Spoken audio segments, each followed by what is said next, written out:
بسم الله الرحمن الرحيم الحمد لله رب العالمين ugu horeyn magacaygu waa maxamed saalax maare waxaan halkan kusoo gudbinayaa maanso kooban oo magaceeda la yiraahdo dal jacayl maansadan waxay si guud iyo si gaaraba uga hadlaysaa dalka iyo magaalooyinka dalku ka kooban yahay quruxda ay leeyihiin iyo sharafta ay leeyihiin intaba maansadan waxaan curiyey 25kii bishii 6aad 2017 waana maansooyinkii ugu dambeeyay aan sameeyay ay kamid tahay maansadan waxay ka sheekeynaysaa gobollada dalka qaar kamid ah aan magacyadooda kusoo qaadanayaa macnaheedu maaha haddii aan gobol ka tago inaan nacabahay laakiin intii aan aragti ku arkay ama intii aan maqlay ayaan ka sheekeynayaa maansadu ka sheekeynaysaa maansadu waxay leedahay dareenkayga nugaal qardhiyo ku degaaya ayl dalxiiskayga burciyo sanaag daale iyo hawd boorama igu sii durkiya xiskaygaa doortay xamar kismaayiya bari dalbaday inaan baydhabo degiyo hargeysaan dooran laa haddii laydhaho dawaaf halkay gobonimo dul taal garowaan u dooran laa dar alle bay iyo bakool dubaaqaygaa ka hela sanaag caradeeda dihin dhulkiyo geyigeeda duxan deegaanada bilicda wacan daqiiqad naftaan ka dhixin inaan dego saylac iyo waxaan ku dadaalayaa inaan da'yartii tog dheer ceelsheekh ku dabaalano xeebtii boosaaso degan damaashaad ugu baxnaa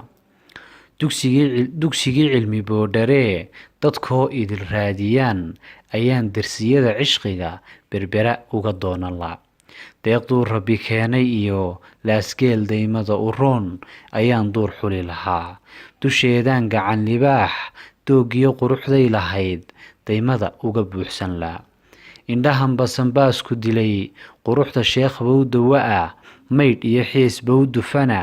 duxdooduna jawhar iyo calmadow bay daadsan tahay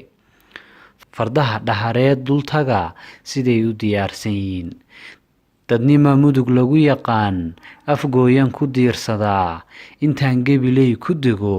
ayaan dawgii tabciyo diyaarad u raaci sool anoon daalayn haddana buuhoodlan u duulayaa haddana waan soo dib noqon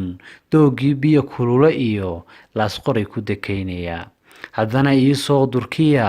dalxiiska sacaadadiin